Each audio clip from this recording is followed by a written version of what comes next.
안녕하세요. 기도학교에 오신 여러분을 진심으로 환영합니다. 제가 오늘 창세기 40장 준비했는데요.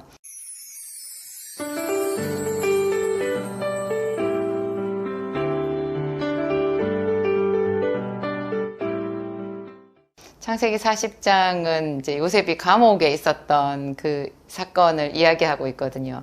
이 이야기 너무나 잘 알려진 유명한 이야기지만 이것을 거듭 읽고 묵상하고 하면서 제 마음속에 딱 떠오른 구절이 있어요. 로마서에 사도 바울이 하는 말인데요. 하나님을 사랑하는 자, 곧 그 뜻대로 부르심을 입은 자에게는 모든 것이 합력하여 선을 이루느니라. 우리가 흔히 들었던 말씀, 예배 열심히 드리는 분들이면 누구든지 그에 익숙한 말씀이잖아요. 모든 것이 합력하여 선을 이룬다. 그렇지만 우리가 이 말을 적용은 잘 못하고 살고 있지 않나 그 생각이 들어요. 정말로 어려운 일이 생겼을 때, 힘들고 절망스러운 일, 왜 나한테 이런 일이 생겼나 싶을 때 이것이 하나님께서 내 인생을 더 복되게 이끌어 가시는 정말 한치의 오차도 없는 그분의 계획 안에 있다라는 그 고백이잖아요. 모든 것이 합력하여 선을 이룬다라는 말. 저는 글쎄요, 거의 한 20년 가까이 전에 그때 저희 그 교회에서 부흥회가 있었는데요. 그 부흥회 끝 무렵에 저한테 하나님께서 특별 음성으로 들려주신 말씀이 있었어요. 그게 모든 사람이 너를 돕는 자다라는 말이었어요. 좀 너무나 생경한 말씀이었어요. 모든 사람이 나를 돕는다고? 그게 무슨 말이야? 나는 돕는 사람이 없었는데 나는 너무 힘들었다고 그런 생각을 했는데요. 그러니까 그게 하나님의 음성인 거죠. 하나님께서 그냥 그 부흥의 마지막 날 같이 통성으로 기도를 하는데 저한테 툭 던지신 말씀이었어요. 모든 사람이 너를 돕는 자다. 제가 그런 이해되지 않는 말씀은 꼭꼭 마음에 간직해 놓고 이따금씩 꺼내가지고 묵상을 해보거든요. 모든 사람이 나를 돕는 자라고? 정말 그래? 그런가? 요셉의 이야기에 제가 한 말을 적용해 보면 딱 맞는 거예요. 모든 것이 합력하여 선을 이룬다. 모든 사람이 너를 돕는 자다. 심지어 요셉을 시기해 가지고 미디안 상인들한테 팔아버렸던 요셉의 형들 있잖아요. 그 형들조차도 요셉이 국무총리가 되는데 일조한 사람들이 됐어요. 그렇잖아요. 돕는 자가 된 거예요. 악인도 악한 날에 적당하게 지음을 받았다 그랬거든요. 하나님은 의인이 망하는 것을 결단코 그냥 지켜보시지 않는다고 했어요. 의인은 고난이 많으나 여호와께서 그 모든 고난에서 건지신다 이렇게 했고요. 의인에게 고난이 없다 하지 않았어요. 고난은 많으나 그 모든 고난에서 건지신다. 건지시면서 그러면 그냥 남들과 평균이냐? 고난에서 건짐을 받은 사람은 평균이 아니라 훨씬 더 영화롭게 되는 거죠. 그걸 어떻게 잘 견뎠냐에 따라서 하나님께서 주시는 상급이 다른 것 같아요. 요셉은 말씀드린 대로 이제 지금 창세기 40장에서 그 감옥에 12대장 보디발의 집 안에 있는 감옥에 억울하게 갇혔거든요. 이 안에서도 하나님께서 함께 해주셨고 그래서 요셉은 또 그 감옥에 있는 시위대장, 하여튼 그 감옥을 관리하는 시위대장과 전옥에게 은혜를 받아서 감옥 안에 재반 모든 사무를 담당하는 자가 되었고 또 거기서 이제 왕의 죄수, 왕에게 범죄해가지고 갇힌 그 죄수들을 돌보는 이제 수종드는 그런 직책을 맡게 되었어요. 똑같은 죄수인데 그 죄수면서도 그 안에서 또 누군가를 섬기고 이거 고달픈 거 아니야? 이런 생각이 드는데, 하나님의 백성들한테는요, 이런 어떤 일이 주어져도 그것을 순전한 마음으로, 충성된 마음으로 받아들이고 불평하지 않고 최선을 다하는 것이 항상 하나님의 은혜를 입는 바른 생활 태도인 것 같아요. 요셉은 항상 그렇게 살았잖아요.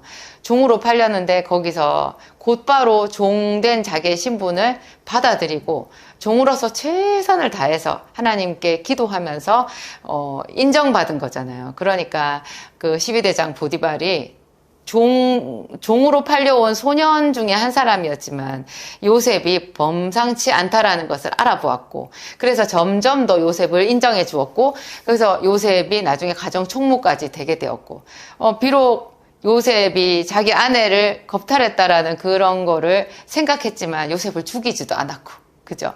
그 정도로 12대장 보디발이 요셉을 아꼈다라는 그런 생각이 들더라고요. 이런 모든 것이 그 12대장 보디발에게도 요셉이 은혜를 입었고, 자기 형들한테 팔린 것도 결국 보면 하나님께서 그 요셉의 그 커다란 그 계획, 요셉을 위한 계획을 이루어 가시는 과정 중에 하나인 셈이 되잖아요.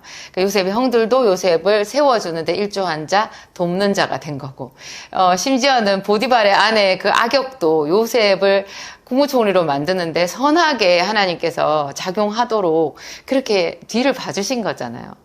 그러고 보면 우리의 감사, 우리가 하나님 앞에 드리는 감사 있잖아요. 이거는 하나님에 대한 이해가 깊을수록 감사도 더 순전하게, 더 정말로 짙은 감사, 온전한 감사로 되는 것 같아요. 감사할 거리가 있어서 그 감사할 거리 때문에 우리가 제대로 감사를 드리는 게 아니라 우리의 깨달음이 깊을 때 하나님께 온전한 마음으로 찬양을 드릴 수 있는 거다.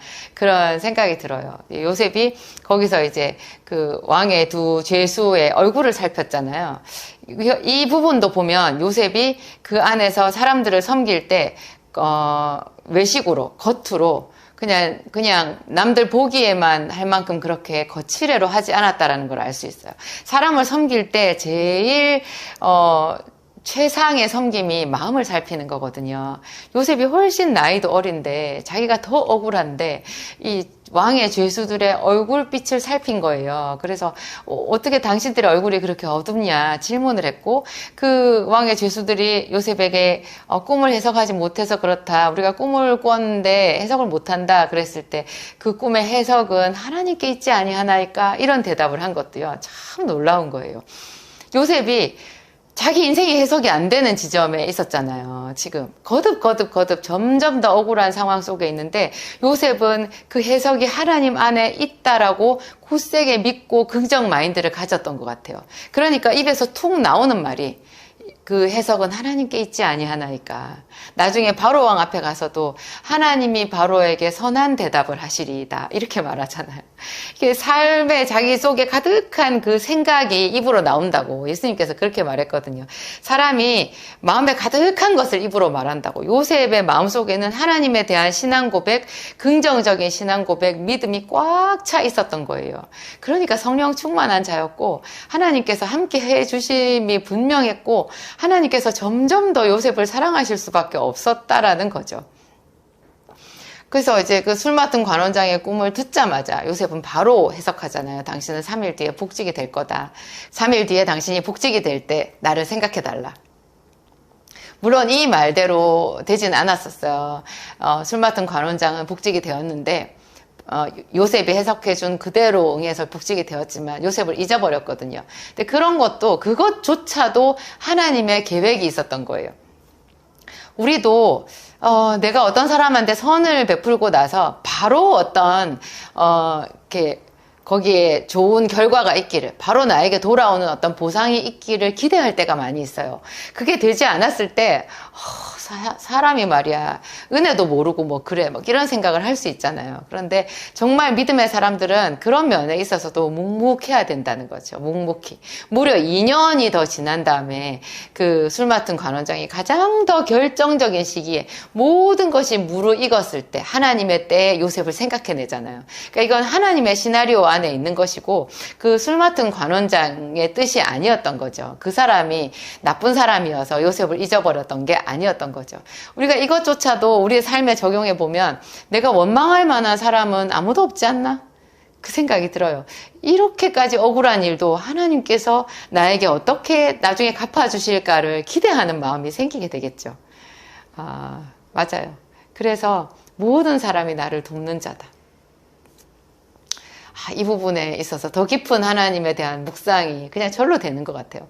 또 떡 맡은 관원장은 그 꿈이 흉몽이었잖아요. 근데 그 흉몽을 좀 약간 좀 잔인하다 싶을 정도로 그냥 있는 그대로 요셉이 그 떡 맡은 관원장에게 얘기해 주잖아요. 당신은 3일 뒤에 나무에 매달리게 될 것이고 새들이 당신의 고기를 뜯어먹으리다. 그리고 좀 끔찍한 얘기를 하는데 제가 이번에 성경을 자세히 읽으면서 제 생각이요. 하나님께서 하나님을 알지도 못하는 이 떡 맡은 관원장에게도 은혜를 베푸셨다는 생각이 들더라고요. 모든 사람은 결국 죽잖아요. 근데 이게 떡 맡은 관원장은 비록 갑자기 3일 뒤에 죽게 되기는 했지만 그 3일 뒤에 죽는다라는 것을 요셉을 통해서 가르쳐 주신 거예요.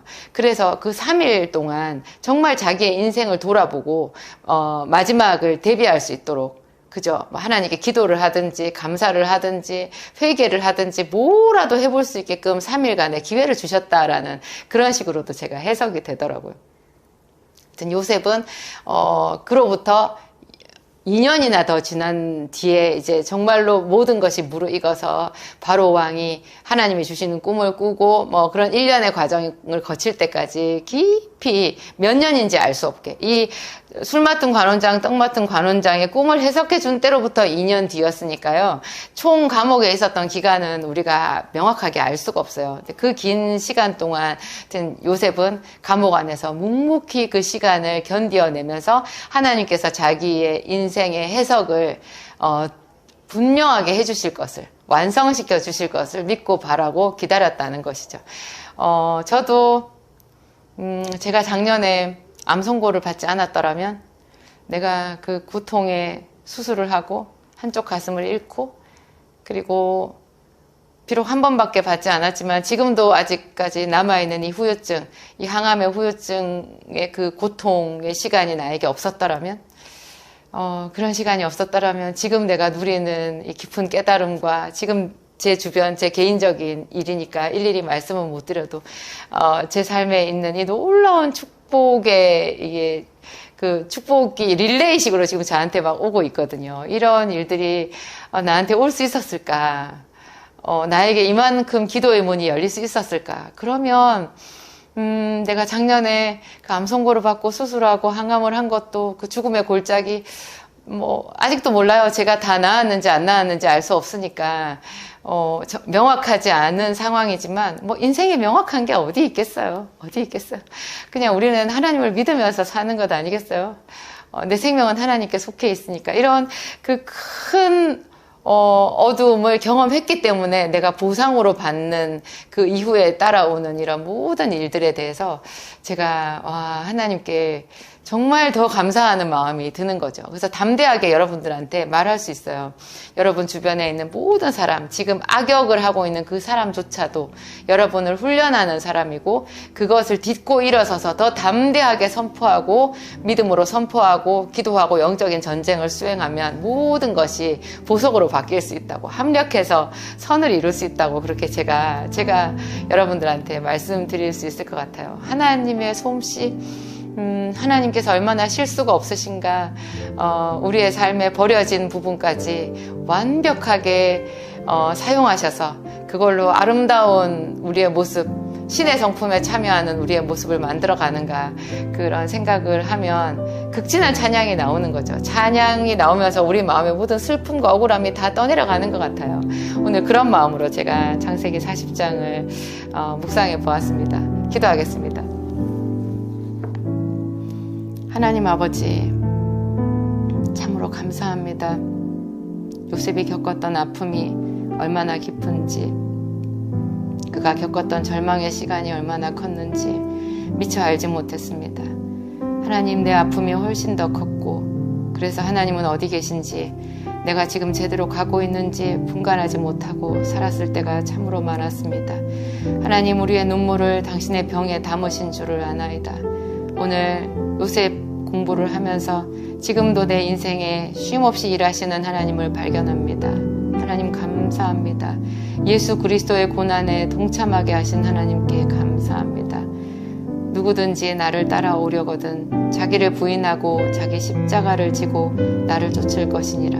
우리에게 닥친 이 모든 일이 하나님께서 우리에게 주신 십자가임을 고백합니다. 그래서 즐거이 십자가를 감당하며 하나님께 영광 돌리기로 하나님 마음을 먹습니다. 요청하오니 성령님 오시옵소서. 우리에게 오셔서 용기를 주시고 지혜를 주시고, 하나님 어려운 어떤 문제라도 하나님 앞에 올려드리며 감사하며 승리를 선포하도록 도와주옵소서. 하나님, 주님을 찬양합니다. 천지를 만드신 것 같이 우리 인생을 아름답게 만들어 가시는 하나님을 찬양합니다. 신의 성품에 참여하도록 우리 안에 모든 더러운 것과 모난 것과 가시 돋친 것을 다 제거하여 주옵소서. 하나님께 영광 돌리는 아름다운 모습으로 만들어 주옵소서. 우리가 이 세상의 빛과 소금이 되기에 힘쓰겠습니다. 성령님 인정하고 환영하고 모셔드립니다. 오늘 하루도 우리의 삶을 주께 올려드리며 모든 말씀 우리 주 예수 그리스도의 이름으로 기도합니다. 아멘.